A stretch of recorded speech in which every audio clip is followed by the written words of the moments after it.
हम में से ज़्यादातर लोगों के दिन की शुरुआत फेसबुक, व्हाट्सएप या इंस्टाग्राम से होती है। कुछ लोग यूट्यूब पर वीडियोस देखना पसंद करते हैं, कुछ लोग गूगल पर गुड मॉर्निंग मैसेजेस सर्च करते हैं। इवन होली दिवाली में शेयर होने वाली इमेजेस से पता चलता है, अच्छा इसने भी गूगल किया था। खैर, हम चाइनीज़ फ़ोन यूज़ करते हैं, अमेरिकन ऐप यूज़ करते हैं, हमें कोरियन गेम्स चाहिए, Japanese bike, German car, Swiss account. Yes yeah that was joke.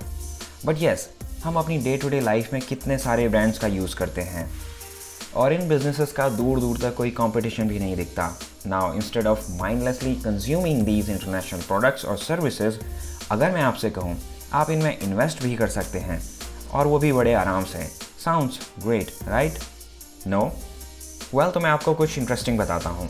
अगर 2004 में आपने आईपॉड लेने की जगह 25,000 रुपये एप्पल कंपनी में इन्वेस्ट कर दिए होते, तो 31 अगस्त 2020 तक आते आते आपके पास इतने पैसे हो जाते कि अगले 3 महीनों तक अगर आप रोज़ एक एक आईफोन भी खरीदते तो भी आपके पैसे ख़त्म नहीं होते।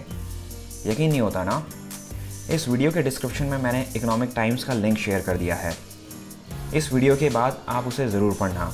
और दूसरी कमाल की बात ये कि एज एन इंडियन इन्वेस्टर आपको अमेरिकन इन्वेस्टर से यूजुअली ज़्यादा रिटर्न्स मिलता है।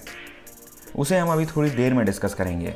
बट किसी दूसरे देश की कंपनी में डायरेक्ट इन्वेस्ट करना इतना आसान नहीं है और रिस्क भी बहुत ज़्यादा है, क्योंकि आपको उस पर्टिकुलर कंपनी की growth, future potential, income statement के साथ साथ जियोपॉलिटिकल टेंशंस, वहाँ के corporate loss, taxation, rupees conversion rate का भी ध्यान रखने की ज़रूरत होती है, जो कि बेहद पेचीदा काम है। हमारे इस टास्क को आसान बनाते हैं इंटरनेशनल म्यूचुअल फंड्स। हाँ, इसमें आपको आईपॉड वाले एग्जाम्पल जितना रिटर्न शायद ना मिले, बट एक, आप बाकी झंझट से बच जाएंगे और दूसरा, आपकी इन्वेस्टमेंट डूबने का रिस्क भी कम हो जाएगा अगर वो एक पर्टिकुलर कंपनी लॉस में चली जाए या डूब जाए। और ऐसा बिल्कुल हो सकता है जैसा चाइनीज़ कंपनी हुआवे के साथ हुआ। यूएस की एक पॉलिसी ने इस चाइनीज़ कंपनी के बिजनेस मॉडल पर ढक्कन लगा दिया। इसके अलावा पबजी, टिकटॉक, इनका भी इंडिया में क्या हश्र हुआ आपको पता ही होगा।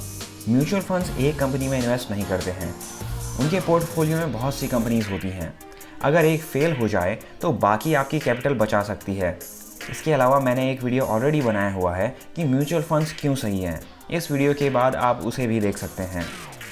बट आज की वीडियो में हम डिस्कस करने वाले हैं तेज़ी से पॉपुलर होती म्यूचुअल फंड की इस कैटेगरी के बारे में, जिसे इंटरनेशनल म्यूचुअल फंड कहते हैं। Hey, what's up everyone? Welcome to Just Started Investing. By definition, international mutual fund उन शेयर्स और बॉन्ड में इन्वेस्ट करते हैं जो इंडिया के बाहर लिस्टेड होती हैं। इससे होने वाले फ़ायदे के बारे में हम डिस्कस करेंगे। उससे पहले ये जानते हैं कि इंटरनेशनल म्यूचुअल फंड्स काम कैसे करते हैं। Well, international mutual funds generally दो तरीके से काम करते हैं। एक वो जो खुद अपने स्टॉक्स पिक करते हैं और अपना खुद का पोर्टफोलियो बनाते हैं, जैसे ICICI prudential US blue chip equity fund. ये फंड डायरेक्टली अमेरिकन कंपनीज जैसे कोका कोला, बोइंग, इंटेल वगैरह में इन्वेस्ट करते हैं।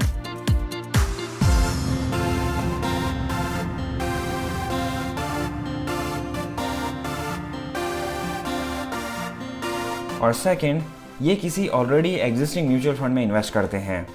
पहला तरीका तो डोमेस्टिक इक्विटी फंड के जैसा ही है। आपने एक फंड में इन्वेस्ट किया, उसने आगे स्टॉक्स खरीदे और बदले में आपको यूनिट्स अलॉट कर दी। दूसरे टाइप को एक एग्जांपल से समझते हैं। Franklin India feeder, Franklin US opportunity fund, काफ़ी बड़ा नाम है। आप जो भी इसमें इन्वेस्ट करते हैं उसे ये fund Franklin India US opportunity fund में इन्वेस्ट कर देता है, जो कि फर्दर आगे उस पैसे को अमेरिकन स्टॉक मार्केट में इन्वेस्ट कर देता है। इस टाइप की स्कीम्स के आगे यूजुअली FOF लिखा रहता है, जिसका मतलब होता है फंड्स ऑफ फंड। इसे आप म्यूचुअल फंड का भी म्यूचुअल फंड कह सकते हैं। अब जान लेते हैं इंटरनेशनल म्यूचुअल फंड के क्या क्या फ़ायदे हैं। पहला फ़ायदा इंटरनेशनल म्यूचुअल फंड जो आपको देता है वो है डाइवर्सिफिकेशन। रिसेंट टाइम में हमने देखा है दुनिया अनप्रेसिडेंटेड सिनेरियो से गुजर रही है। ऐसे में पूरी दुनिया के शेयर मार्केट में उसका इफेक्ट देखने को मिला। ऐसी अनसर्टेन कंडीशन में आपको पैसा बनाने से ज़्यादा पैसा बचाना एक चैलेंज हो जाता है। और जब तक आप शेयर मार्केट में हैं, अनसर्टेनिटी तो हमेशा बनी ही रहेगी। वोलेटिलिटी शेयर बाजार का इंटीग्रल पार्ट है। आज ये रीज़न है तो कल कोई दूसरा होगा। यूजुअली शेयर मार्केट में फ्लक्चुएशन उसी दिन नहीं होती है जिस दिन शेयर मार्केट बंद होता है। वोलेटिलिटी तो आपको मौका देती है शेयर बाजार में इन्वेस्ट करने का। पर हाँ, जब बात स्पेशलाइज्ड स्किल की होती है तो कुछ कामों को आउटसोर्स कर लेना ही बेहतर होता है। अगर आप पिछले 1, 3, 5 साल का ग्राफ देखेंगे तो हमें पता चलता है कि जब एक मार्केट अच्छा परफॉर्म कर रहा होता है तो ज़रूरी नहीं सारा स्टॉक मार्केट अच्छा परफॉर्म कर रहा हो, या जब मार्केट में रिकवरी आई तो पूरी दुनिया में पैरेलल नहीं आई। हर देश में गिरावट और रिकवरी का लेवल अलग अलग था। इससे आपको प्रोटेक्शन मिल जाता है। आप अनसर्टेनिटी को अवॉइड तो नहीं कर सकते।